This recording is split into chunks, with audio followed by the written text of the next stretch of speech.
கொரிந்தியர் புத்தகம் 12வது அதிகாரம் வரத்தை பற்றி பேசிட்டு இருக்கிறோம். வரம் எப்படி வேலை செய்து, வரம் எப்படி கிடைக்கும், அற்புதங்கள் எப்படி செய்ய முடியுது, இவைகளை குறித்து தான் நம்ம பேசிக்கிட்டு இருக்கிறோம். இது 3வது வாரத்துக்குள்ளாக வரோம். வரம் எப்படி கிடைக்கும், ஆவியானவரை எப்படி பெற முடியும் அப்படின்றத போதிச்சுட்டு வரோம். 12வது அதிகாரம் 9 வசனம். வேறு ஒருவனுக்கு அந்த ஆவியினாலே விசுவாசமும், வேறு ஒருவனுக்கு அந்த ஆவியினாலே குணமாக்கும் வரங்களும் அப்படின்றார். 9வது வசனத்தில் 2வது பகுதி. மனுஷனுக்கு, வேறு ஒருவனுக்கு மனுஷனுக்கு குணமாக்கும் வரம் ஆவியானவராலே கொடுக்கப்படுதுன்றார். இந்த குணமாக்கும் வரம் எப்படி நடக்கும் அப்படின்னா, ஆவியானவர் இருந்தால் தான் அது நடக்கும். ஆவியானவர் இல்லாமல் அது நடக்காது. ஜெபம் பண்ணி, ஆவியானவர் இல்லாமல் ஜெபம் பண்ணி குணம் கிடைக்காது. ஆவியானவர் இல்லாமல் உபவாசம் பண்ணி அற்புதம் நடக்காது. இங்கே போட்டிருக்குது, அந்த ஆவியினாலே குணமாக்கும் வரமும். அப்போது குணமாக்கும் வரம் ஆவியானவராலே, ஆவியானோட வரத்தினால தான் இந்த குணமாக்கும் வரம் நடக்குது. இப்போ முதலாவது இயேசு எப்படி அற்புதம் செஞ்சார் அப்படின்றதான் இன்னைக்கு முதல்ல கொஞ்ச நேரம் விளக்க போகிறோம். அப்போஸ்தலர் நடவடிக்கை 10:38 எதுக்கு சொல்கிறான் அப்படின்னா, நிறைய பேர் ஜெபம் பண்ணிட்டு போயிடுறான், அற்புதம் நடக்கலை. நிறைய பேர் உபாசம் பண்ணிட்டு போயிடுறான், அற்புதம் நடக்கலை. நிறைய பேர் பாடிட்டு போயிடுறான், அற்புதம் நடக்கலை.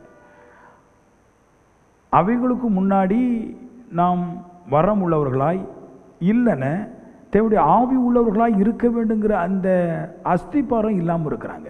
அதனால தான் இதை போதிக்கிறேன் பாருங்க. இந்த வசனத்தை காட்டுறேன் இயேசு கிறிஸ்து குறித்து. 10:38 அப்போஸ்தலர் நடவடிக்கையில், நசரேயனான இயேசுவை தேவன் பரிசுத்த ஆவியினாலும் வல்லமையினாலும் அபிஷேகம் பண்ணினார், அவர் குணமாக்குறவராக சுற்றி திறந்தார் அப்படி இருக்குது. அப்போ இயேசு எப்படி குணமாக்குறவராக சுற்றி தெரிஞ்சிருக்கிறாரு? பிதாவாகிய தேவன் அவரை தம்முடைய ஆவியினாலே அபிஷேகம் பண்ணார். ஆவியானவர் தான் வரம், ஆவியானவர் தான் வரம் இருக்குது. அந்த ஆவியானவராலே அவரை அபிஷேகம் பண்ணினதுனால அவர் குணமாக்குறவராக சுற்றி தீர்ந்தார் அப்படின்னு இருக்குது. அப்போது எப்படி நடந்திருக்கிறாரு தேவன்? ஆவியை கொண்டு தான், வரத்தை கொண்டு தான் குணமாக்கக்கூடிய காரியத்தை செஞ்சிருக்கிறார். இப்போ பாருங்க, லூக்கா எழுதின புத்தகம் 5வது அதிகாரம் 17வது வசனத்தில் இதை குறித்து தெளிவாக போட்டிருக்குது. அப்பொழுது பிணியாள்களை குணமாக்கத்தக்க கர்த்தருடைய வல்லமை விளங்கிட்டு இருக்குது. இந்த வசனத்தை ஏன் போட்டிருக்கிறாருன்னா, இயேசு எப்பவும் ஜெபிக்கிறவர் தாங்க. இயேசு ஊழியத்துக்கு வரக்கு முன்னாடியும் ஜெபிச்சார், வந்த பின்னாடியும் ஜெபிச்சார். அப்போது யூதர்கள், பரிசேயர்கள், சதுசேயர்கள் எல்லாம் கூடிகிட்டு இருக்கிறாங்க. எல்லாம் கூடிகிட்டு இருக்கும்போது அப்போ ஜெபம் பண்ணி அற்புதம் செய்ய வேண்டியதானே? அப்போ ஜெபத்தினால அது நடக்காதுங்கிற நல்ல ப்ரூஃப் ஆகுது. ஏன்னா அநேக கூட்டங்கள் இருக்கும்போது குணமாக்கும்படிக்கான வல்லமை விளங்கிட்டு இருக்குது. அப்போ என்ன சொல்கிறாரு? ஜெபம் என்னுடையது, நான் எப்போ வேணாலும் ஜெபம் பண்ணிக்கலாம். ஆனால் குணமாக்கக்கூடிய வல்லமை ஆவியானவருடையது. அது வந்தால் தான் நான் அற்புதத்தை செய்ய முடியுமே, குணத்தை ஆக்க முடியுமே தவிர என்னிடத்தில் இருக்கிற ஜெபத்தை வச்சு ஒன்றும் பண்ண முடியாது. அப்போ இந்த வசனம் போட்டிருக்கானா, எல்லாருமே கூடி வந்திருந்தாங்க, ஏசு ஜெபம் பண்ணி அற்புதம் செஞ்சிடலாம் அப்படின்னு போட்டிருக்கலாம். அப்படி போடலை. மாறாக கூட்டங்கள் வந்தபோது குணமாக்கக்கூடிய, பிணியாட்களை குணமாக்கக்கூடிய அந்த வரம் இல்லைன்னா அந்த வல்லமை அவருக்குள்ளே வந்துச்சுன்றார். அப்போ இது ஒரு எக்ஸ்ட்ரா பவர் மாதிரி. ஜெபங்கிறது என்னுடைய பவர், குணமாக்கக்கூடிய ஆற்றலுங்கிறது பிதாவாகிய தேவனுடைய பவர், எக்ஸ்ட்ரா பவர். நான் ஜெபம் பண்ணி ஒன்றும் பண்ண முடியாது.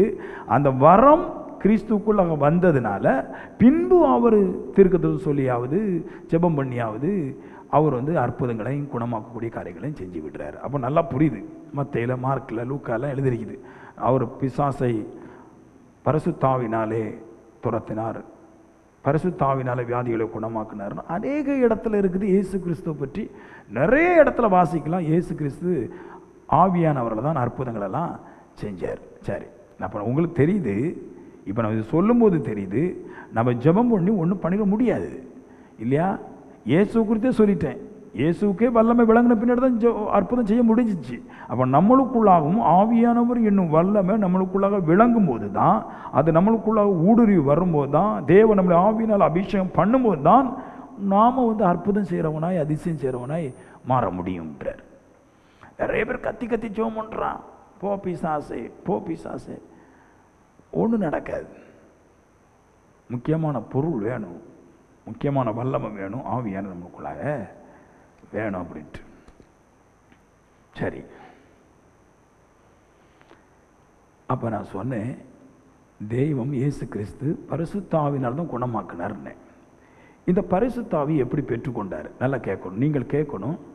நீங்கள் பெரும்படிக்காக கேட்கணும், கேட்டுட்டு அப்படி போயிடக்கூடாது இல்லையா? எதுக்கு ஜெபம் பண்ணணும், எதுக்கு உபவாசம் பண்ணணும், இது எல்லாமே கேட்கறதுனால தான் புரியும். கேட்காதுன்னு உங்களுக்கு புரியாது. நானும் ஒரு காலத்தில் நினச்சிட்டு இருந்தேன் பாருங்க, நம்ம ஜெபம் பண்ணி பிசாசெல்லாம் துரத்திடலாம். ஊழியத்தில் பைபிள் கலைச்சி படிக்கும்போது என்னுடைய பெரிய ஆசை என்ன, எப்படியாவது 10 மனுஷனையாவது நம்ம உயிரோடு எழுப்பிடணும் அப்படின்ட்டு. ஜெபம் பண்ணால் எல்லாருக்கும் அதெல்லாம் நடக்குது, நம்மளும் ஜெபம் பண்ணி பண்ணிடலாம்னு எனக்கும் ஒரு தீவிர ஆசை. களத்துக்குள்ளாக இறங்கின பின்னாடி தான் தெரியுது, முட்டி முட்டி ஜெபம் பண்ணாலும் சின்ன விஷயம் கூட மாற மாட்டேங்குது. அப்போ தான் தெரியுது இது ஜெபத்துக்கு சம்மந்தப்பட்டதே கிடையாது, இது எக்ஸ்ட்ரா பவர், இது என் நாலேஜுக்கு எட்டாது. இது தேவன் தான் மனுஷனுக்குள்ளாக வந்து இந்த அற்புதங்களை செய்ய முடியும். இந்த ஆவியை இயேசு கிறிஸ்து எப்படி பெற்றார், இதை குறித்து நான் கொஞ்சம் சொல்லட்டும். இயேசு ஞானஸ்நானம் எடுத்தார் யோவான் ஸ்நானத்தை, கரை வந்துட்டார் குளத்திலிருந்து, யோர்தான் நதியிலிருந்து. அப்படி இருக்கும்போது திடீர்னு ஆவியானவர் புறாவை போல அவர் மேலே வந்து இறங்கினார் அப்படின்ட்டு ஒரு இடத்துல. இன்னொரு இடத்துல கரை ஏறினோட ஜெபம் பண்ணார், பரிசுத்தாய் வந்தார் இருக்குது. அப்போ இதை படிக்கும்போது எல்லோரும் என்ன சொல்கிறாங்கன்னா, ஞானஸ்தானம் எடுத்து நம்ம ஜெபம் பண்ண உடனே பரிசுத்தாய் வந்துடுவார். நிறைய பேர் சொல்கிறதா தான், ஃபஸ்ட் நீங்கள் ஞானஸ்தானம் எடுங்க, அப்புறமா நீங்கள் ஆவியானவர் பெற்றுக்கொள்ளுங்க அப்படின்ட்டு. அப்படி கிடையாது. ஏன் அப்படி கிடையாதுன்றன, நிறைய பேர் ஞானஸ்தானம் எடுத்திருக்கிறான், நிறைய பேர் எடுத்ததில் 99 பேர்கிட்ட ஆவியானவர் கிடையாது. ஞானஸ்தானம் எடுத்த ஆவியானவர் வந்துடுவார்னு எல்லாட்டையும் வந்திருக்கணுமே, ஆனால் எல்லாட்டையுமே வரல. ஏன் வரல அப்படின்னா, நான் சொல்லுவேன், இயேசு கிறிஸ்து ஞானஸ்தானம் பெற்று ஆவியானவரை ஜெபம் பண்ணி ஆவியானவர் பெற்றுக்கொண்டார். அது என்னென்ன, அவர் ஆவியானவரை பெறுவதற்கு அவர் கடைசியாக செய்த 2 விஷயங்கள். அதுக்கு முன்னாடி நிறைய காரியம் செஞ்சுருக்கிறார். அந்த நிறைய காரியத்தினுடைய அஸ்திவாரம் தான் இந்த கடைசியில் செய்த ஞானஸ்தானங்கிற அந்த நீதியையும் ஜெபம்ங்கிற அந்த நீதியையும் அவர் செய்து பரிசுத்தாவி பெற்றார். ஞானஸ்தானம் எடுத்து பரிசுத்தாவி பெற்றோன்னா அப்படின்னு நடக்காது. எங்கள் மூப்பனார் இருந்தார், அவர் சபைக்கு போய் 60-70 வருஷமாக ஆவிக்குரிய சபை தான் இருந்தார். அவருக்கு ஜெபம் பண்ணவே தெரியாது. அப்போ அதனால நம்ம ஒரு ஆளை வந்து ஞானஸ்தானம் எடுத்தோன்னா அவங்களுக்குள்ள ஆவியானவர் வந்துடும் சொல்ல முடியாது. என்ன பண்ணார் சொல்கிற, இயேசு கிறிஸ்து எப்படி ஆவியானவர் பெற்றார் அந்த விஷயத்த சொல்கிறேன். ஏன்னா வரத்தை வச்சு தான் எல்லாம் நடக்கும். இயேசு கிறிஸ்து நிறைய பேர் சொல்லுவாங்க 12 வயசுலேருந்து காணாமல் போயிட்டார் அப்படின்ட்டு. டீன் ஏஜா, அதனால சிலர் ஒரு ஆள் சொல்கிறாரு டீன் ஏஜா, அதனால அவர் வந்து எருசலேம் விட்டு வேற அங்கே போய் 18 வருஷமாக உல்லாசமாக வாழ்ந்துட்டு உள்ளே வந்துட்டார், யாருக்குமே தெரியாது அவர் எங்கே போனார் அப்படின்றாங்க. மார்க் எழுதின புஸ்தகம், மத்தேயு எழுதின புஸ்தகம், லூக்கா எழுதின புஸ்தகத்தில் இதில் போட்டிருக்கு. அதில் 1-2 விஷயத்த சொல்கிறேன் நான். இயேசுவை குறித்து ஒரு இடத்துல சொல்லுது, அவர் ஸ்கூலுக்கு போகலை, பள்ளிக்கு போகலை, காலேஜுக்கும் போகலை, கல்லூரிக்கும் போகலை, கல்வியும் படிக்கலை, ஒன்றும் படிக்கலை. அப்போ சொல்கிறாங்க, எப்படி இவர்கிட்ட இந்த வல்லமை விளங்கிட்டு, அவங்களுக்கு ஒரே மூளை கோளாறு. ஏன்னா அவங்களும் ஜெபம் பண்ணுறாங்க, ஒன்றும் நடக்கலை. அதனால இந்த வல்லமை எப்படி வரும்? நம்மளும் ஜெபம் பண்ணுறோம், நம்ம பரிசெய்யுங்க, நம்ம சரி செய்யுங்க, பைபிள் வச்சிருக்கிறோம், நம்மளும் எல்லாம் பண்ணுறோம், நம்மளுக்கு வல்லமை விளங்கலை, இவருக்கு வல்லமை விளங்கிச்சு. எப்படி விளங்கிச்சு? அப்புறம் சொல்கிறாங்க, அவங்க அம்மா பேர் வந்து மரியா, நம்ம ஊருக்காரி, நம்மளுக்கு தெரியுது. தம்பி இருக்கிறான், யூதான்னு ஒரு தம்பி இருக்கிறான், யாக்கோபின்னு ஒரு தம்பி இருக்கிறான், யோசேன்னு ஒரு தம்பி இருக்கிறான், ஒரு 5-6 பேர் அண்ணன் தம்பி இருக்கிறான், சொந்த அண்ணன் தம்பி இருக்கிறான், அப்பாவும் இருக்கிறாரு, தங்கச்சிமார்களும் 4-5 இருக்குது. மரியா வந்து ஒரு 7-8 பொம்பளையில் பெற்று போட்டிருக்கா, 10-12 ஆம்பளை பெற்று போட்டிருக்கிறா. யார்கிட்டையுமே இந்த அற்புதம் நடக்காம இந்த பாயிண்ட்டை மட்டும் எப்படி அற்புதம் நடக்குது அப்படின்ட்டு நான் சொல்கிறேன். நான் ஏன் அற்புதம் நடக்குதுன்னு, இயேசு நம்மளை மாதிரி வசனத்தை படிச்சுக்கிட்டு வந்து பிரசங்கிக்கிறது கிடையாது. இப்போ என்னைய மாதிரியே நிறைய பேர் ஏதோ ஒரு வரத்தை வச்சுட்டு பிரசங்கம் பண்ணுறாங்க. 99 பேர் ஒன்றுமே இல்லாமல் பேசுவாங்க. இந்த வசனத்தை அப்படி படிச்சுக்கிட்டு அப்படி வந்து பேசுவாங்க. ஏசு எப்படி பேசுவார்னா, ஒரு வசனம் ஒன்று இருந்துச்சுன்னா அந்த வசனத்தை படித்து தன் வாழ்க்கையில் அதை பயன்படுத்திக்கிட்டு அது வந்து ஆக்டிவ் ஆகுதா, அது கிரியை செய்தான்னு பார்த்துட்டு தான் பிரசங்கம் பண்ணுவார். இயேசுக்கும் மற்றவங்களுக்குள்ள பிரசங்கன்னா இதுதான். அவர் பைபிளை எடுத்தாருன்னா அந்த வசனத்தை செஞ்சு முடிச்சிருப்பார். நம்ம பிரசங்கம் பண்ணோம்னா வசனத்தில் எதுவுமே செய்ய மாட்டோம், நம்மளுக்கும் வசனத்துக்கும் சம்மந்தமே இருக்காது, அதை போட்டு பேசிகிட்டு இருப்போம். இயேசு எப்படி ஆவியானவரை பெற்றுக்கொண்டாருன்னு சீசர்கிட்ட சொல்கிறாரு, உயிரோடு கூட எழுந்துட்டு, நீங்கள் எருசலேம் விட்டு போகாமல் நீங்கள் காத்திருங்க அப்படின்னார். ஏன் காத்திருங்கன்னு சொல்லி கட்டளை இடுற கட்டளை தான், ஏன் காத்திருங்க அப்படின்னா, அவர் காத்து இருந்து ஆவியை பெற்றதுனால அந்த அனுபவத்தை தான் சொல்கிறாரு தன்னுடைய சீசர்களுக்கு, நீங்கள் எருசலேமை விட்டு போகக்கூடாதுன்றார். அப்போ நான் சொல்கிறேன், அப்போ இயேசு எங்கே தான் இருந்திருக்கிறாரு? எருசலேம் விட்டு தான் போகலை, அவர் எருசலேமை விட்டு போகக்கூடாதுன்னு சொல்கிறாரு. யாருன்னா, அவர் எருசலேம் விட்டு போனார்னா புற தேசத்துக்குள்ளாக புற ஜாதிக்குள்ளாக போகிறாரு, பாவம் உட்பிரவேசிக்கும். எருசலேமுக்குள்ளே போனால் பாவம் போகாது. அதனால் பாவம் உட்பிரவேசிக்காத தேசத்தில் அங்கே இருந்து நீ காத்து கொண்டிருந்தால் பரிசுத்த ஆவி வருவார். அப்போ நான் சொல்கிறேன், இயேசு கிறிஸ்து எங்கே இருந்தாருன்னா தன்னுடைய சீசலுக்கு கட்டளையிட்டது போல அவர் தேவனுடைய ராஜ்யத்தில் பரிசுத்த ஸ்தலத்தில் தேவனோடு கூட 18 வருஷமாய் தேவனோடு கூட காத்து கொண்டிருந்தார். எருசலேம் விட்டு வெளியே போகாமல் தேவனோடு காத்து கொண்டிருந்தார். காத்து கொண்டிருந்த போது ஆவியானவர் அவருக்கு பேச ஆரம்பிச்சிட்டாரு. ஆவியானவர் அவரை வழி நடத்த ஆரம்பிச்சிட்டாரு. நீ இனி மனுஷனுக்கு கொடுக்கப்பட்ட நீதிகளெல்லாம் செய்து பரிசுத்த ஆவியை பெற்று குணமாக்கும் வரத்தை பெற்று அற்புதங்களை செய்வாய் என்று அவருக்கு உள்ளுக்குள்ளாக தீர்க்க தரிசனம் விளம்பின பின்னாடி அதுக்கு பின்னாடி தான் வெளியே வரார்.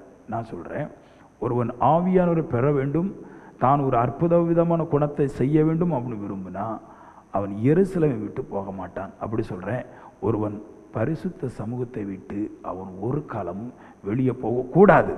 அற்புதம் செய்யணும் அப்படின்ற ஊழியம் செய்யணும், நான் பிசாசை துரத்தணும், நான் அற்புதம் செய்யணும், என் வீட்டில் அற்புதம் நடக்கணும் அப்படின்னு விரும்புகிறவன் ஒரு காலம் எருசலேம் விட்டு போகக்கூடாது. அப்படின்னா பரிசுத்த சிந்தையை விட்டு, பரிசுத்த எண்ணத்தை விட்டு, பரிசுத்த ஆலயத்தை விட்டு, பரிசுத்தம் எங்கே இருக்கிறதோ அதை விட்டு ஒரு காலமும் நவுர்ந்து போகாமல் தேவ சமூகத்தில் காத்திருந்தால், காத்திருக்கும் போதே ஆவியானவர் அவனோட பேச ஆரம்பிச்சிருவார். அவங்களோட பேசி பின்பு ஆவியானவர் அவனுக்குள்ளாக வருவதற்கேற்ற நீதிகளை செய்து ஆவியானவர் உள்ள கொண்டு வந்து அற்புதங்களை செய்ய முடியும். இப்படி தான் இயேசு அற்புதங்களை செஞ்சார். மக்கள் ஒருவனாயிலும் கெட்டு போயிடக்கூடாது. ரத்தம் சிந்தி நாங்கள் செத்து போனாலும் பரவாயில்லை, இயேசுநாதர் மட்டும் ரத்தம் சிந்தி சாகலை. இயேசுநாதருடைய 12 சீசரில் 3/4 பேர் ரத்தம் சிந்தி தான். இயேசுநாதரையா நேராக வச்சு கொண்டாங்க. சீசரில் தலைகுப்புற போட்டு தலை வெட்டி எடுத்தான். ஏன்னா மூட நம்பிக்கையை நம்பி வாழ்க்கை கெடுத்துருவாங்களா அப்படின்றதுக்காக செத்தாலும் பரவாயில்லை, நார்னாலும் பரவாயில்லை, நாங்கள் எங்களுக்கு எப்படியாவது இந்த ஜனங்களுக்கு இந்த சத்தியத்தை சொல்ல வேண்டும் என்று சொல்லி அப்படி ஜீவனை விட்டு சத்தியத்தை சொல்லி வச்சிருக்கிறான். நம்ம இதை பார்க்கறது கிடையாது, லோப போட்டு வந்து அதை பார்க்குறோம், இதை கேட்கறது கிடையாது. ஏமேன். சரி, நல்லா வருத்தங்கள் ஜனங்கள் யாரோ சொல்கிறான்னு நம்பி போயிட்டு போப்பாண்டர் சொன்னால் உடனே நம்பிடுவாப்புல. ஏன் போப்பாண்டர் சொன்ன நம்புகிறாங்க? போப்பாண்டர் வந்து பிரான்ஸ்லேருந்து வர்றாரு, பாஸ்டர் விஜயகுமார் நம்ம ஊருக்காரு, அதனால் அவர் சொன்ன நம்பக்கூடாது. ஃப்ரான்ஸ் தான் இப்போ முக்கியம். ஃப்ரான்ஸ்லேருந்து வர்றாரு, நல்ல ஒரு ஃப்ரான்ஸ். எங்கள் ஊரில் முன்னாடி சொல்லுவோம், போப்பாண்டர் ஃப்ரான்ஸ்லேருந்து வர்றாரு. அவர் ஃப்ரான்ஸ்லேருந்து வந்தாலும் எலுமிச்சம்பழம் தானே கொண்டு வர்றாரு, மாலை தானே. அவர் ஃப்ரான்ஸ்லேருந்து மாலை கொண்டு வர்றாரா சொல்லுங்கள் நீங்கள்? 7 நாளைக்கு முன்னாடி மாலையை கொண்டு வர்றாரு. அவர் ஃப்ரான்ஸ்லேருந்து வந்தாலும் ஈத்தாமொழியிலேருந்து மாலை கொண்டு வர்றாரு, நாகர்கோவிலேருந்து மாலை கொண்டு வர. மாலை எங்கே உள்ளது தான் முக்கியம், ஆள் எங்கே உள்ளது முக்கியம் கிடையாது. நான் எங்கே உள்ளவன் முக்கியம் கிடையாது, எனக்குள்ளா இருந்து வெளிப்படுற வார்த்தை தான் எங்கே உள்ளதுன்னு பார்க்கணும், ஆளை பார்க்கக்கூடாது. அவர் நல்லா புரிஞ்சுக்கிடுங்க, பாயிண்ட் ரொம்ப புரிஞ்சுக்கணும். பிரயோஜனம் இல்லாதவை நாம் பின்பற்றி போகக்கூடாது. அப்போ சொல்லிட்டேன், ஏசு எப்படி ஆவியை பெற்றாருன்னா தேவ சமூகத்தில் காத்திருந்தார். காத்திருந்து தான் ஆவியை பெற்றார், அந்த வரங்களை எல்லாம் பெற்றார், அற்புதங்களை செஞ்சார். இப்போ குணமாக்கவும் வரத்துக்கு ஆவியார் எப்படி பெறணும் அப்படின்ற சொல்லிட்டேன். காத்திருந்தால் பெற முடியும், வேறு மாதிரி வராது. ஜெபம் பண்ணிக்கிட்டு பாடிக்கிட்டு அப்படிலாம் போனீங்கன்னா ஒன்றும் நடக்காது. தேவ சமூகத்தில் காத்திருக்க கற்றுக்கொள்ளணும். சரி, இப்போ காத்து இருக்கும்போது என்ன நடக்கும் அதை கொஞ்சம் சொல்லட்டு இல்லையா? நான் சொல்லுவேன் எப்பவுமே, தேவனும் மனுஷனுக்கு ஒரு ஆற்றலை கொடுத்தாரு ஆவியில். என்ன ஆவி கொடுத்தாருன்னா, இவன் மூளை பூமியை மட்டும்தான் சுற்றி வாழணும் அப்படின்னு கொடுத்தாரு. பரலோக ராஜ்யத்தை அறிகிற அறிவு அவனுக்கு கொடுக்கல. ஏன் அப்படி சொல்கிறோம்னா, மனுஷனுக்கு பரலோக ராஜ்யத்திலையும் அறிவு இருந்துச்சுன்னா இங்கேருந்து இங்கே பாவம் செஞ்சவன் ஏதாவது 2 படநடிகையை பரலோக ராஜ்யத்துக்கு கொண்டு போயிடுவான், பரலோக ராஜ்யத்தையும் கெடுத்துருவான். அதனால தான் தேவன் மனுஷனை பூமியில் படைச்ச போது அவன் பூமிக்குரிய தன்மை உள்ளவனா மட்டுமே படைச்சார். இவன் பரலோக ராஜ்யத்தை குறித்து அறிந்து கொள்ள வேண்டும்னா பரலோக ராஜ்யத்திலிருந்து ஒருவர் இங்கே வந்து இவனோட கனெக்ட் பண்ணி இந்த கனெக்ட் மூலமாக தான் பரலோக ராஜ்யத்தை குறித்து தெரிஞ்சு கொள்ள முடியும். அப்போது பாவம் இருக்கிற மனுஷனும் கடவுளுக்காக சோதனை வரும்போது சோதனையை தாங்காத மனுஷனும் பரிசுத்த ஆவியை பெற்றுக்கொள்ள முடியாது. நான் இப்பவே சொல்லுவேன், சபையில் சும்மா ஆடுறதுனால யாரோ சொல்கிற நம்பக்கூடாது. இப்படி பரிசுத்த ஆவி அனல் மூட்டி எழுப்பி கொண்டு இருக்கிறார், அதில் சுத்த போய் அப்படிலாம் வரைய மாட்டார். இப்போ நான் சொல்கிறேன் பாருங்க எப்படி பெறணும் இந்த காரியத்தை சொல்லிட்டு போகிறான்னு. நீதிமொழி 13:12 இருக்குது, நெடுங்காலமாய் காத்திருத்தல் இருதயத்தை இழைக்க பண்ணும் அப்படின்றாரு சொல்கிறாரு. இப்போ காத்திருக்க புறப்பட்டோம், நம்ம காத்திருக்கோன்னு சொல்லிட்டோம். அதனால இனி 1 மணி நேரம் 2 மணி நேரம் 3 மணி நேரம் தேவ சமூகத்தில் காத்திருப்போம். நம்ம வாழ்க்கை தான் கெட்டு போயிட்டு இனி கர்த்தர் இடத்துல காத்திருப்போம். காத்திருக்கும் போது என்ன ஆகுதான், இருதயத்தில் இழைப்பு உண்டாகுதுன்றார். இருதயத்தை இழைக்க பண்ணுது. இங்கிலீஷ் பைபிள் எப்படி இருக்குன்னா ஹார்ட் சிக்கு, இருதயத்துக்குள்ளாக நோய் வந்துருதுன்னா கவலை, பாரம், வேதனை, தேவனுடைய சமூகத்தில் காத்திருக்க பிரசவ வேதனை, தவிப்பு, பாடு இல்லையா. எனக்கு 50 லட்ச ரூபா கடன் இருக்குது, நான் தேவ சமூகத்தில் இருந்தால் 50 லட்ச ரூபாய்க்கு ஒரு மாதத்துக்கு அங்கேயே நான் 1 லட்ச ரூபா வட்டி கொடுக்க வேண்டி வந்துடும். இப்போ இந்த மாதிரி எண்ணங்கள் எல்லாம் போட்டு மண்டையை போட்டு கொடைன்னு கொடையுது, அங்கே இருக்க முடியல. நம்ம சரீரம் ஒரு இடத்துல தங்கி இருக்கிற பல வேதனை, பல பாடு, காத்திருக்குன்னா இருக்க முடியல.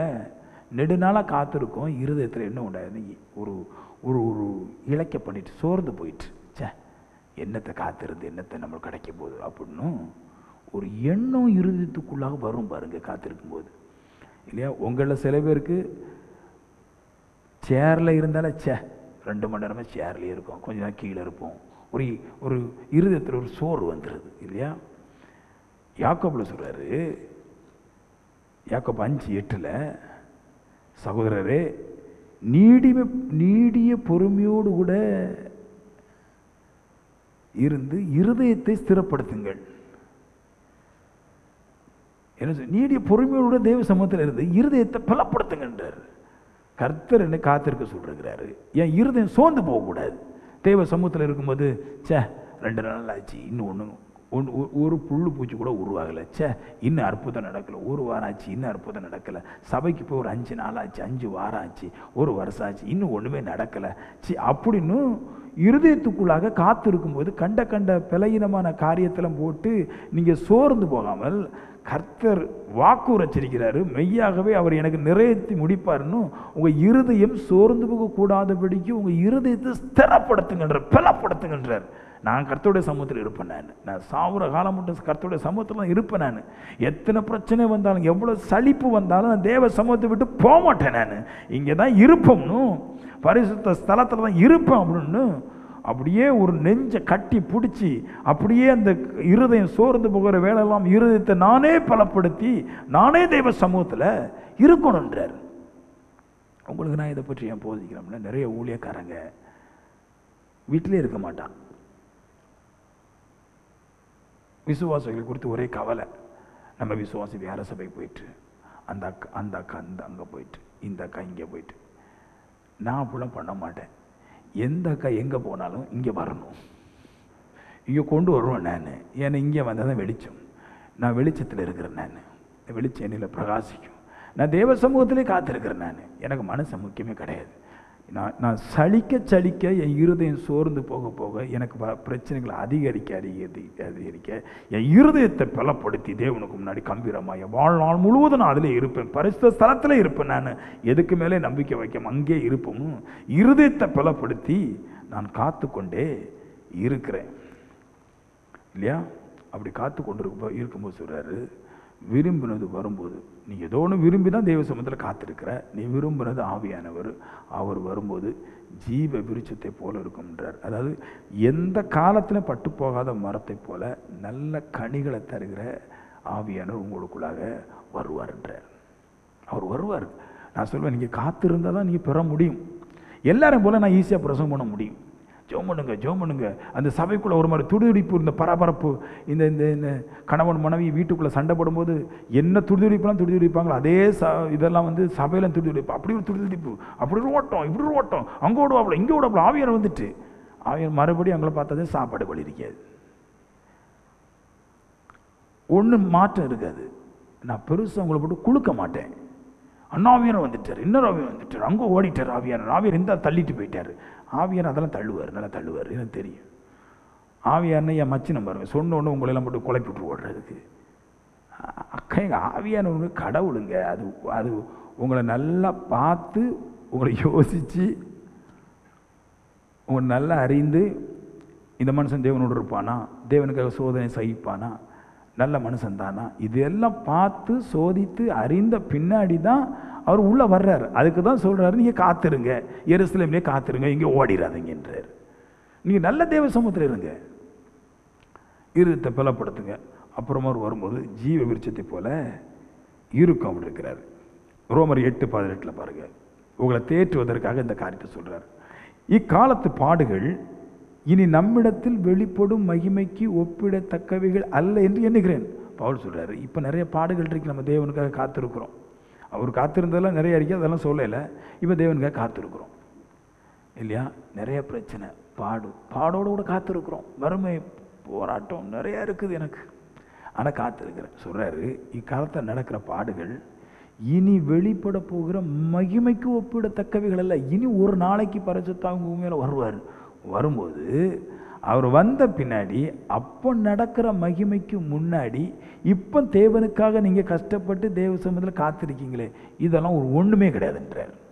ஒரு நாள் அவர் வரும்போது உங்கள் வாழ்க்கை மொத்தமாக மாறிடுன்றார். மொத்தமாக மாறிடும். கடன் போயிடும், நோய் போயிடும், பிரச்சனை போயிடும், தவிப்பு போயிடும், நிந்த போயிடும், அவமானம் போயிடும், எல்லாமே போயிடுன்றார். நான் சொன்னேன், பைபிளில் அதான் அதிக இடத்துல யோவானை நீங்கள் படிக்கணும். யோவான் எழுதின புஸ்தகத்தை ஒருத்தன் வாசிக்கலை, அதை படிக்கலைன்னு அவன் ஆவிக்குரியவனை வாழ முடியாது. புரிஞ்சுக்குங்க. வேற எல்லாருடைய புஸ்தகத்தில் இயேசு கிறிஸ்துடைய சிலுவை, மரணம், உயிர்த்தெழுதல் இருக்குது. யோவானுடைய புஸ்தகத்தில் அதிகமாக நாம் பரிசுத்தமாக வாழ வேண்டுங்கிற கற்பனையை கொடுக்குறாரு.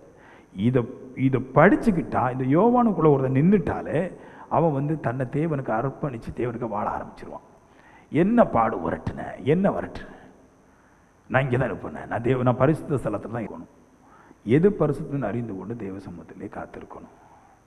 எவ்வளோ பாடு நிந்த வந்தால் நான் விட மாட்டேன், நான் கடவுளுக்காக இருப்பேன். செத்து போயிடுறேன். வாழ்ந்து அனுதினமும் சாகிறதை பார்க்கலும் தேவனுக்காக ஒரு முறை சாகிறது நல்லது என்று ஏற்றுக்கொண்டு தேவ சமூகத்தில் நான் காத்திருப்பேன் நான். அப்போ சொல்கிறாரு, மகிமை ஒரு நாளை வெளிப்படும். இன்றைக்கி நம்மளை துச்சமாக வேண்டாம்னு ஒதுக்கி போடுற ஜனங்கள் மத்தியில் நாம் தேவனுக்காக வாழும்போது, காத்திருக்கும் போது ஒரு நாளைக்கு தேவ மகிமை வெளிப்பட்டு அவர்களுக்கு முன்பாக தேவன் நம்மளை பிரகாசிக்க செய்வார். ஆமென் சொல்லுங்களேன். இப்போ ஒரு வசனத்தை வியாக்கியானம் பண்ணுறேன், நான் விளக்கி சொல்கிறேன். காத்திருக்கிறதுல எப்படி காத்திருக்கணுன்றதை இன்னும் கொஞ்சம் வியாக்கியானம் பண்ணுறார். தெரியணும் இல்லையா நம்மளுக்கு. ஒரு பாஸ்டர் சொல்கிறார், நீங்கள் காத்திருக்கும்போது சாயோடு கூட இருக்கணும். கட்டன் சாயா நல்லதானோ அப்படின்னார் கேரளாவில். நான் கேட்டேன், அல்சர் அல்லே அல்லா அப்படின்னார். நான் சொன்னேன், பொல்லாத மனசா.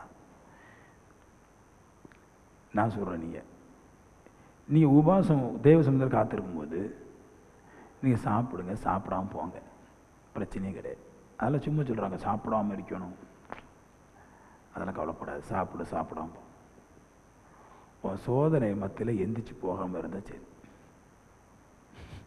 உனக்கு 1000 சோதனை வரும் பாரு. நீ தின்ற சோறும், நீ தின்ற ஆண்டவர் சொன்ன, நீ தின்ற ஆகாரம் வயிற்று வழியாக போய் ஆசன வழியாக வெளியே போகுது. அதில் என்ன தீட்டு இருக்குது, என்ன நல்ல இருக்குது, என்ன கெட்டு இருக்குது. உனக்கு சோதனைகள் வரும் பாரு, பல சோதனைகள் வரும். இதுக்கு தேவ சமூகத்தில் காத்திருக்கும்போது உச்சி முடியை பிடிச்சி கொடணும் கொடை. நீ எல்லாவற்றையும் தட்டி விட்டுட்டு தேவ சமூகத்தில் காத்திரு. ஆவியா நீ திங்கிற சோத்தை பார்த்தெல்லாம் ஒன்றும் வர கிடையாதுங்க. நீ குடிக்கிற தண்ணியை பார்த்தோ, ஜூஸை பார்த்தோ, அதெல்லாம் நீங்கள் செய்கிறது வந்து கொஞ்சம் உடம்புக்கு ஆறுது. நாங்கள் சாப்பிடணும். பவுல் சொன்னார், நீங்கள் திராட்சை ரசம் பானம் பண்ணுவது நல்லது தான். ஆனால் தேவ சமூகத்தில் இருதயம் இருக்கணுமே. இருதயத்தை வேற எங்கேயோ விட்டுக்கிட்டு தின்னுகிறதையும் புசிக்கிறதையும் குடிக்கிறதையும் ஒரு பிரயோஜனம் கிடையாது. இவன் பாருங்க, யாக்கோபு 5:7 திருப்பிடுங்க, கொஞ்சம் போவோம். இப்படி இருக்க சகோதரரே, கர்த்தர் வருமளவும் நீடிய பொறுமையாக இருங்கள். பரிசுத்த அவங்க மேலே வரும் வரைக்கும் தேவ சம்பந்தம் நீடிய பொறுமையாக இருங்கள் அப்படின்னு சொல்லிட்டு சொல்கிறாரு. அப்புறம் விளக்குறாரு. இதோ பயிரிடுகிறவனை பார்த்துருக்கீங்களான்னு கேட்குறாரு. விதைக்கிறான் பாருங்க, அவன் என்ன செய்வான் அப்படின்னா, விதைக்கிற பயிரிடுகிற எந்த ஒரு மனுஷனும் நல்ல பயிரை தான் விதைப்பான். அதுக்கு விதைக்கிறதுக்கு மட்டும் சாப்பிட்றத பார்க்கணும் 100 மடங்கு நல்ல விதை தான் விதைக்கணும். கெட்ட விதை விதைச்சா பலன் தராது, கெட்டு போயிடும். பூமியில் நீங்கள் விதைச்சிங்கன்னா பூமியோட மட்டும் மக்கி போயிருமே தவிர மேலே வளராது. விதைக்கிறாங்க பாருங்கள், ஒவ்வொரு ஆளும் இப்படி விதைக்கிறவன் விதைக்கிறான் விதையை. அது டாப் விதை, அவன் இருக்கிறதுலே அவனுடைய சொத்தில் அவனுடைய நிலத்தில் நம்பர் 1 கிடைச்ச விதையை எடுத்து சாப்பாட்டுக்கும் வைக்க மாட்டான், விற்க மாட்டான். அது என்னென்ன, அது மறுபடியும் அவன் நிலத்தில் விதைக்கிறதுக்காக சேர்த்து வைத்திருக்கிறான். நல்ல விதையை தான் சேர்த்து வைப்பான். அவன் என்ன செய்கிறான்னா, அந்த விதையை சேர்த்து வச்சுட்டு அவன் பூமியிலிருந்து நற்பலனை பெறும்படிக்காக பூமிக்கே அதை அனுப்புகிறான்றார். அனுப்பிட்டு பின்மாறி முன்மாறி மழை வர்ற வரைக்கும் காத்துட்டே இருக்கிறான். அப்படியே பார்க்குறான். எவ்வளோ வரைக்கும் பாருங்க, நல்ல விதை நிலத்தை உழுறான், தண்ணி அடிக்கிறான், வேலைக்காரன் ஏகப்பட்ட பணத்தை செலவழித்து வீட்டில் இருந்த நல்லா விதையெல்லாம் அங்கே விதைச்சி, நல்ல விதையை விதைச்சி, ஆட்கள்லாம் பணத்தை கொடுத்து இப்படியே காத்துட்ருக்கிறான். வானத்தை நோக்கிட்டே இருக்கான், மழை பொய்யாதான்னு காத்துட்ருக்கிறான். கடைசியில் என்ன ஆயிடுது, வானத்திலிருந்து மழை அந்த பயிரை நிலத்தை நினச்சி அதை நல்லா பதப்படுத்தி அதை 1க்கு 100 மடங்காக பலன் கொடுத்துருன்றார். இப்போ இந்த வசனத்தை எதுக்கு சொன்னாருன்னு அதில் சொன்ன வார்த்தையை பாருங்களேன். நீங்கள் சகோதரரே, நீங்கள் கர்த்தர் வருமளவும் நீடிய பொறுமையாக இருங்கன்றார். என்ன சொல்கிறாரு, பொறுமை தான் விதைன்றார். பொறுமை தான் விதை. மழை கர்த்தர்ன்றார், ஆவியானவர் கர்த்தர். பொறுமை தான் விதை. இந்த பொறுமை என்கிற விதையை நீங்கள் தேவனுடைய சமூகத்தில் விதைச்சி வச்சிருங்கன்றார். காத்திருப்புங்கிற மன்னிக்கணும், பொறுமை இல்லை, பொறுமையாக காத்திருக்கிறதுன்னு வச்சுக்கோங்களேன். காத்திருப்பு என்கிற விதை தான் டாப் இருக்கிறது இல்லையே, விதைக்கிற விதை தான் டாப். அதுதான் கிறிஸ்துவத்திலே அதிக சக்தியும் அதிக வல்லமை உள்ளது. எதுன்னு தியானம் சொல்லுவாங்க, தியானம் கிடையாது. தியானம் பண்ணுவதற்கும் காத்திருக்கணும். காத்திருப்பது தான் டாப் விதை. இந்த விதை எடுத்து தேவ சமூகத்தில் பரிசுத்த ஸ்தலத்தில் நீங்கள் காத்திருந்தால், ஆவியானவர் வருவார் நீங்கள் காத்திருந்தால், அந்த ஆவியானவர் ஏற்ற காலத்தை உங்கள் மேலே உங்கள் மேலே விழுந்து உங்களை தேவனை அலங்கரிப்பார். ஏன்னா எப்படி நல்ல விதைக்கு பரலோகத்திலேருந்து முன்மாறியும் பின்மாறி வருதோ, அப்படி போல் நல்ல விதையாகிய பொறுமையோடு கூட காத்திருக்கிற மனுஷனுக்கு அவன் காத்திருக்கிறதை பார்த்து தேவன் நிச்சயமாய் வானத்திலிருந்து இறங்கி அவனை நிரப்புவார் என்றார். காத்திருந்தால் கண்டிப்பாக ஆவியானவர் வருவார் என்ற இந்த வசனத்தில் தான் இருக்குது. பொறுமையோடு கூட காத்திருந்தால் நீங்கள் கண்டிப்பாக ஆவியானவரை பெறுவது நிச்சயம். உங்களிடத்தில் பலத்த வல்லமையில் நடப்பது நிச்சயம். இதை செய்ய முடியாமல் ஆகி போச்சு பாருங்க. இது பிரச்சனை எங்கே இருக்குதுன்னா, ஆவிக்குரிய நம்மளுக்கு எல்லாரும் ஜெபம் பண்ணுறா, ஆடுறா, ஓடுறா, பாடுறா, ஒன்றும் நடக்கலை. என்னுடைய கோல் என்னென்ன, நடப்பிக்கணும் ஒரு விஷயம். நான் பாடுறதுனாலையோ, நான் ஜபிக்கிறதுனாலையோ, நான் பிரசங்கிக்கிறதுனாலையோ ஒரு காரியம் நடக்கணும். காரியம் நடக்கலன்னு பிரயோஜனம் இல்லை. இவர் சொல்றாரு, நல்ல விதம் பொறுமையோடு கூட காத்திருப்பது. அதை நீங்கள் விதைங்க, அந்த விதைக்கேற்ற பலனை கர்த்தர் உங்களுக்கு கொண்டு வருவார்ன்ற. விதைக்க இருதயம் வேணும். நட்டத்தை பொருட்படுத்தக்கூடாது. விதைக்கிறவன் எவ்வளோ நட்டப்பட்டு விதைக்கிறான் பாருங்க. நஷ்டத்தை பொருட்படுத்தாமையே விதைக்கிறான். நான் சொல்லுவேன், காத்திருக்கும்போது அநேக நஷ்டங்கள் வரும். அது ஒரு பொருட்படுத்தாமல் காத்திருந்தால் அந்த காத்திருப்பு சக்சஸை கொண்டு வரும். நாம் கடவுள்கிட்ட எதுக்கு பணம் கேட்குறோம், நன்மைகளை கேட்குறோம்? நம்ம உல்லாச வாழ்க்கைக்காக தான். ஒரு வீட்டை கட்டணும், ஒரு கார் வாங்கணும், பிள்ளைக்கு நேரம் 50 பவுன் சேர்க்கணும். என் மருமகளுக்கெல்லாம் துபாயில் போய் அகமாபாத்துக்கு போய் சுற்றி வந்துட்டு டெல்லிக்கு போயிட்டு அப்படி வரணும். ஒவ்வொரு ஆளுக்கும் பைசா கேட்குறது ஒவ்வொரு ஆசைக்கு தான் கேட்குறாங்க.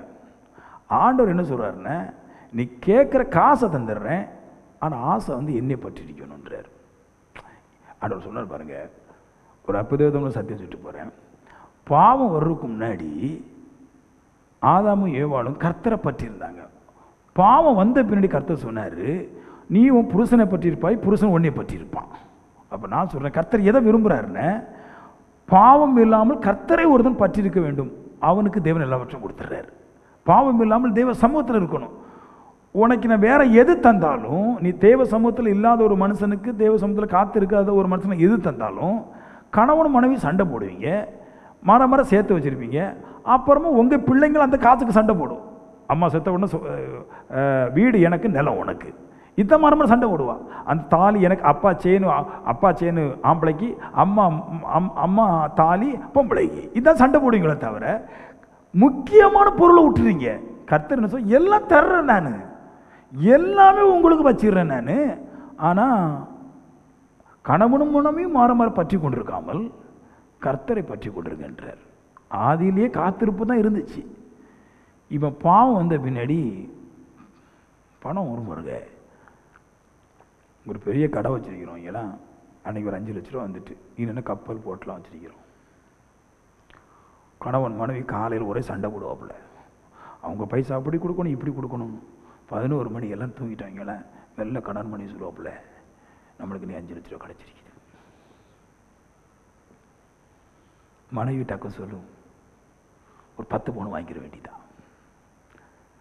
சகலத்தையும் சம்பூர்ணமாய் புசிய கொடுத்த கர்த்தர் அவர் இங்கே இருக்கிறாரு, நம்மளுக்கு என்ன அவ்வளோ அதான் பிரச்சனைன்றேன். அதுக்கு தான் அவர் கூப்பிடுறாரு, காத்திருக்க வா, இங்க வா, ஏன்ட வந்து தேவ சமூகத்தில் இரு, சரியாயிரும். நிறைய பேருக்கு பேய் துரத்தணும், நிறைய பேருக்கு நிறைய அற்புதம் செய்யணும், நிறைய பேருக்கு நிறைய வேணும். தேவ சமூகத்தில் ஏறி முடியாது. ஒரு பாஸ்டர் சொன்னார் என் பிரசங்கத்தை பார்த்துட்டு, அடிபொலி அடிபொலி. இன்னொரு பாஸ்டர் சொன்னார், நிறைய பேர் நிறைய ரகசியம் சொல்லுவாங்க, அடிபொலி அடிபொலி அப்படின்னு சொல்லிட்டு, பாஸ்டர் எங்களால் ஏன் கூடாமல் போயிட்டு, என்னை சீசர்கள் இயேசுட்ட கேட்டாங்க, ஏன் எங்களால் துரத்தக்கூடாமல் போயிட்டு. அதே மாதிரி ஏன்ட கேட்பாங்க, ஏன் எங்களால் தேவ சமூகத்தில் இருக்கக்கூடாமல் போயிட்டு. நான் சொன்னேன், அவருடைய உபதேசம் உங்களுக்குள்ள நிலைத்திராதனால. என்ன பாச சொல்றீர்கள், நீங்கள் என்னிலும் என் வார்த்தை உங்களுக்கு நிலைத்திருந்தால் நீங்கள் கேட்டுக்கொள்வதோ உங்களுக்கு கிடைக்கும். நீங்கள் தேவனில் நச்சரிக்கணும், காத்திருக்கணும். தேவனுடைய வார்த்தை உங்களுக்குள்ள அது வெளியே போகாமல் காத்திருக்கணும். வாழ்க்கை சக்ஸஸ்னாரு. இதை நான் பிடிச்சிக்கிட்டேன். நான் தேவ சமூகத்தில் நிலைச்சிருந்தா, காத்திருந்தா கண்டிப்பாக நான் சொல்கிறோம், அதுக்கேற்ற பலன் கிடைக்காமலே போகாது. ஏமேன். இப்போ முக்கியமான விஷயம் சொல்கிறேன் பாருங்க, இன்னும் கொஞ்சம் போவோம். சரி, காத்திருக்கிறத பற்றி இன்னும் முக்கியமான விஷயத்தை சொல்கிறேன். நான் கேட்கணுமே இல்லையா, கொஞ்சம் கேட்கணும் இல்லையா. காத்திருக்கிற கொஞ்சம் நன்மையில் சொன்னேன், அடுத்த நன்மை சொல்கிறேன். ஏன் காத்திருக்கணும்? சங்கீதம் 40:1-2. நல்லா இருங்க. கணவன் மனைவி வந்து கண்ட கதையை பேசாதீங்க. மனைவி ஒரு 10 பாட்டை பாடுங்க. கணவனார் அன்னைக்கு ஃபுல்லாக வாசிக்கணும் வேத வசனம். 2 மாற இதை பாரியே நல்லா இருக்குன்னு கலந்து ஆலோசித்து கர்த்தரை பற்றி பேசுங்க. காசை மட்டும் பேசுறிய, பக்கத்து வீட்டுக்காரியை ஓயாமல் பேசுறிய. அவள் கெட்டு போனாலும் பேசுகிறாங்க, நல்லா வந்தாலும் பேசுகிறாங்க. யாரையும் கெடவிடாமல் இருக்கிற வசனத்தை பற்றி யாரும் பேசுறது கிடையாது. ஏன்னா புரியல, சிந்தையில் மூளையில் கெட்டு போச்சு. எது இருந்தால் நல்லா வருவோமோ அது இல்லாமல் போச்சு. பிசாசு லைட்டில் இருக்க ஃபியூஸை உரி விடுற மாதிரி மனுஷன் இருக்கிற நல்ல சிந்தையை பிடிங்கி விட்டுருச்சு. ஃபியூஸ் போய் கிடக்கிறான் மனுஷன். இவன் ஏஎஃப்டி சர்ச்சுக்கு வந்து கொஞ்சம் ஃபியூஸை கட்டுறேன் நான், இப்படியெல்லாம் பண்ணினா நல்லா இருக்கலாம். சங்கீதம் 40:1-2. கர்த்தருக்காக பொறுமையுடன் காத்திருந்தேன். அவர் சொல்ற சாட்சி சொல்றேன்னா, காத்திருந்தேன், பொறுமையாக காத்திருந்தேன். அவர் என்னிடமாய் சாய்ந்து எப்படி வருக, அவர் டப்புன்னு என்கிட்ட என் பக்கம் வந்துட்டார். என்ன சொல்றாருன்னா, இந்த கர்த்தர் ஒரு காலத்தில் சவுலு கூட இருந்தார், ராஜாவாகிய சவுலோடு இருந்தார். அப்புறமா என்ன நடந்துச்சு தெரியல, சவுலுக்கும் தேவனுக்கும். நான் கர்த்தரத்தில் பொறுமையாக காத்திருந்தேன், அவர் என் பக்கமாய் சாய்ந்து போட்டார். பாரு, எனக்கு நல்லா பிடிச்சி இந்த வார்த்தை. நான் கர்த்தரத்தில் சாய்ந்து இருக்கும்போது எவ்வளோ பெரிய ஊழியக்காரங்களாக இருந்தால் தப்பு இல்லை, எவ்வளோ பெரிய பணக்காரங்களாக இருந்தால் தப்பு இல்லை, எவ்வளோ அற்புதம் சேரவே இருந்தால் தப்பு இல்லை, நல்லதான். நான் கர்த்தரிடத்தில் பொறுமையாக சாய்ந்து காத்திருந்தால் அவர் என் பக்கமாய் சாய்ந்து என் பக்கம் வந்துடுறார், என்னை அபிஷேகம் பண்ணிடுறாரு. என் பக்கமாய் சாய்ந்து என் கூப்பிடுதலை கேட்டார். இப்போ தான் 2வது ஜெபத்துக்கு அவர் என் பக்கமாக வந்த பின்னாடி தான் என் ஜெபத்துக்கு பலன் கிடைக்குதுன்றார். நல்லா புரிஞ்சுக்கணும். என் ஜெபத்துக்கு எல்லாம் முதல்ல பலன் கிடைக்கிறது, நான் காத்திருக்கிறதுனால அவர் என் கூட வந்துடுறாரு. இப்போ நான் ஜெபம் பண்ணும்போது எனக்கு என்ன பக்கம், எனக்கு பலன் கிடைக்கிது. இப்போ மறுபடி சொல்கிறாரு, நான் காத்திருந்தேன், ஆவியார் என் பக்கமாக சாஞ்சிட்டார், நான் ஜெபம் பண்ணேன், பலன் கிடச்சிது. இப்போ காத்திருக்கிறதுல என்ன கிடச்சிது, இவனுக்குள்ள என்ன மாற்றம். இப்போ தேவன் இவன் பக்கம் சாஞ்சதையும் இவன் ஜெபம் பண்ணதை கிடச்சினார். அதுக்கு முன்னாடி இவன் ஹார்ட்டில் என்ன உண்டாயிடுச்சு, காத்திருக்கிறது நல்ல. இப்போ சொல்கிறேன் பாருங்க, பயங்கரமான 2வது வசனம், பயங்கரமான குழியிலும் உளையான சேற்றிருந்தனை தூக்கி எடுத்து அவர் சொல்றாரு. பயங்கரமான குழியும் உளையான சேருன்றார். இதனால் ரெண்டும் பாவம். பயங்கரமான குழிங்கிறதும் பாவம், உளையான சேற்றுங்கிறதும் பாவம். உளையான சேற்றில் வாழ்ந்த மனுஷன் தான் தாவீது, பயங்கரமான குழியில் இருந்த மனுஷன் தான் அவரு. இப்போ சொல்றாரு, நான் தேவ பக்கம் பொறுமையாக காத்திருந்தேன். குழந்தைய ஃபோன் போட்டு, I David, how are you? Fine.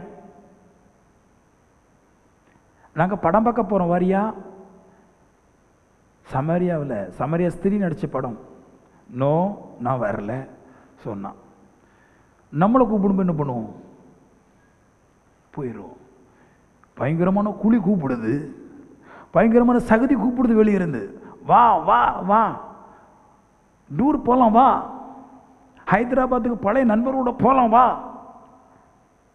யோனத்தானோட கூட நமக்கு குதிரையிலையும் கழுதலையும் நம்ம ராஜா மாதிரி போகலாம் வா, படம் பார்க்க போகலாம் வா, மணப்பாட்டு திருவிழாவில் இயேசுனர் நடக்கிறாராம் பார்க்க போகலாம் வா, கூப்பிட தான் செய்வாங்க.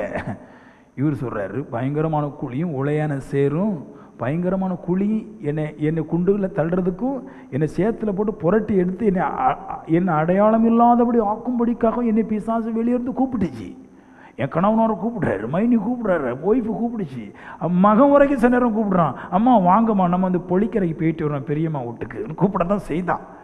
நானோ தேவ சமூகத்தில் பொறுமையோட காத்திருந்தேன். எல்லாரையும் விட்டுட்டு நான் சொல்கிறேன் கேளுங்க, நீங்கள் தேவ சமூகத்தில் காத்திருந்தா உங்கள் பழைய நன்மை புதிய நன்மை, பழைய பாவி புதிய பாவி எல்லாம் வெட்டுப்பட்டு போயிடும்.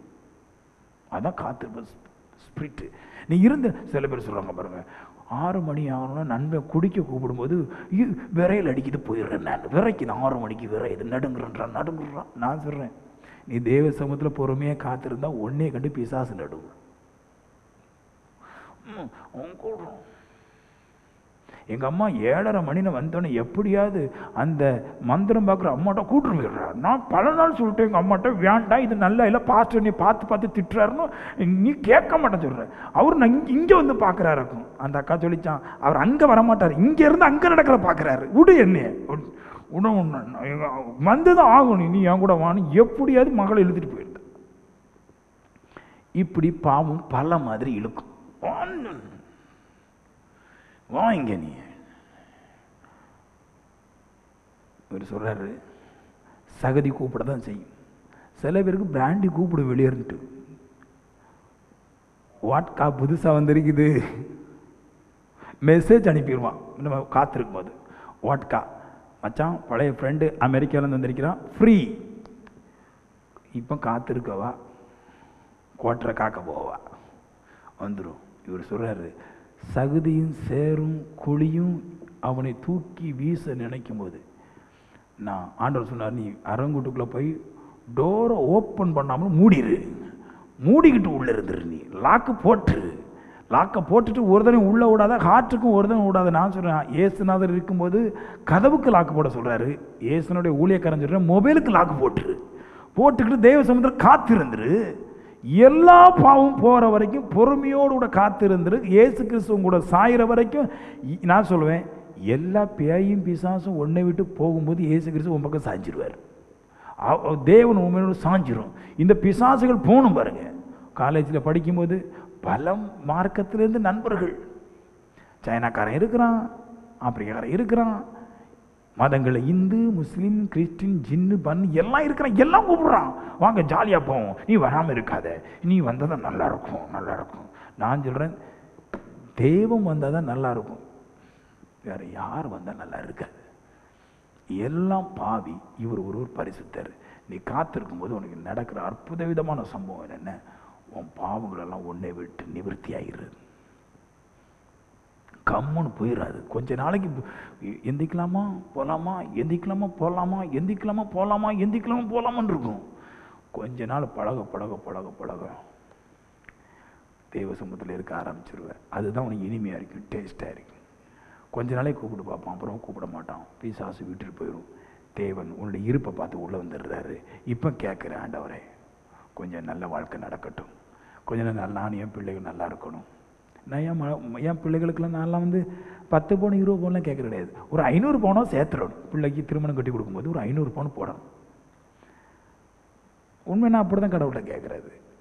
நான் உம்மோட சமூகத்தில் இருந்துடுறேன், உண்மை நாலு தூரம் துதிக்கிறேன், உம்மோட காத்திருக்கிறேன். நான் ஆசைகள் பாசங்கள் எல்லாம் இருத்துக்குள்ளே வந்து குறைய தான் செய்யும். எல்லார்ட்டையும் அப்பப்போ லேசை போட்டு விசாரிக்கலாமான்னு ஒரு ஆசை வரதான் செய்யும். அவங்களுக்கு ஒரு போனை போடலாமா, மைனி எப்படி இருக்கான்னு தெரியலையே, தங்கச்சி சாப்பிட்டான்னு தெரியலையே, ஒரு ஆசை வரதான் செய்யும். ஆனால் ஆண்டவர் சொல்லுவார், அவள் சாப்பிட்டாலும் சாப்பிடாட்டி உனக்கு பிரயோஜனம் இல்லை, நான் தான் பிரயோஜனம், கம்முன்றுவார். இருந்துருவேன் நான். பழகி கொள்ளுங்கள், காத்திருக்க. இது இது வந்து தாவீதுக்காரனுடைய சங்கீதம் எழுதியிருக்கிறாரு. இது தாவீதை பற்றின சங்கீதம் அல்ல. இந்த 40வது சங்கீதம் இயேசு கிறிஸ்துவை பற்றிய சங்கீதம். இயேசு கிறிஸ்துடைய வாழ்க்கையில் நடக்க போகிறதை தாவீது முன்கூட்டியே அவர் அறிந்து அவரும் நடந்து கொண்டு இயேசு கிறிஸ்து நடந்ததை முன்கூட்டி எழுதி வச்சிருக்கிறார். இயேசு கிறிஸ்து எப்படி வாழ்ந்தார்னா, இயேசு கிறிஸ்து மாம்சத்தின்படி வாழ்ந்தார். மாம்சத்தின்படி அவர் தாவீதுடைய குமாரன்றது இது. அவர் பிறந்தார். பிறக்கும்போது மரியாளுடைய குடும்பம் வந்து பெரிய குடும்பம், யோசேப்புடைய குடும்பம் நிறைய குடும்பம். ஏசுநாதருக்கு குழந்தையா, மைனி, ஃப்ரெண்டுன்னு ஏகப்பட்ட பேர் கூப்பிடுறாங்க. சின்ன வயசில் விளையாடாமல் இருந்திருப்பார். யோசித்து பாருங்களேன், பிறந்திருக்கிறாரு 12 வயசு வரையும். சின்ன வயசு அடிக்கும்போது குடும்பக்காரங்களும் வர்றதும் போக்கும் வரதும் ஏசுநாதருடைய அழகை பார்த்து மைனி மாமி எல்லாம் நல்லா பேசிட்டு தான் இருக்கிறாங்க. இப்போ 12 வயசாச்சு, டீன். இப்போ 12 வயசு ஆயிடுச்சு. இப்போ பழைய ஃப்ரெண்டை வந்து கூப்பிடுறாங்க. இதுதான் அவர் எழுதுறாரு. சகுதி குழியெல்லாம் வந்து கூப்பிடுது, Jesus come out to play, விளையாட போகலாம், இயேசுவே வாரீரா அப்படின்னு கூப்பிடுறாங்க. இவர் சொல்கிறாரு, இயேசு உள்ள சொல்கிறார், குழியும் சகுதியும் குண்டில் தள்ளி விட்ற கூப்பிடுது, நான் வரல, நான் இருந்துடுறேன் நான். ஹலோ, அப்படி தான் பெற்றுக்கொண்டாங்க. சும்மா தைரன்னு பாடுறதுனால ஒன்றும் கிடையாது. நாங்களும் நல்லா பாடுவோம், புரியுதா? நாங்களும் 6 மணி நேரம் பாடுவோம். அதனால் ஒன்றும் ஆவியான வர மாட்டேன். சும்மா சொல்லுவாங்க. இப்போ ஒருவனுக்கு பாட தெரியுதுன்னா உங்களை என்கரேஜ் பண்ணணும். அதனால் ஆவியான வர்றாரு, ஆவியான வர்றாரு. நம்மலாம் போவாத பாடலாம். நான் சொல்லுவேன், தேசத்தில் பெருக்மான்ஸ் ஃபாதரை மாதிரி ஒரு பாடகர் வரவே முடியாது, இனி பிறக்க முடியாது. ஒரு காலத்தில் தாவீது இருந்த மாதிரி இந்த காலத்தில் பெருக்மான்ஸ் ஃபாதர் இருக்கிறார். அதனால சின்ன அதெல்லாம் வச்சு ஒன்றும் பண்ண முடியாது. அதனால அவரே தேவ சமூகத்தில் அமர்ந்துருங்க. பைபிளை எடுத்துட்டு அப்படி இருந்துருங்க. இந்த காத்திருப்பை பற்றி எப்படி நீங்கள் காத்திருக்க முடியுங்கிறது கடைசியில் சொல்கிறேன். ஆமேன்னு சொல்லுங்களேன். காத்திருந்தால் எவ்வளோ அற்புதங்கள் இருக்கு சொல்கிற பாருங்க. தேசத்தில் யார் முதல்ல நரகத்துக்கு போவானோ வைங்களேன், நீங்கள் யார்கிட்ட மந்திரியம் பார்க்குறீங்களோ அந்த மந்திராவை தான் முதல்ல போவான். அவன் அங்கே போனோட சொல்லிடுவான், ஆண்டவரே நான் மட்டும் அல்ல, என் கூட்டத்தார் ஒருவர் பூலோகத்தில் அமைதியே வாழ்ந்து கொண்டிருக்கிறார்கள். யார்? இன்னார்கள். சரி,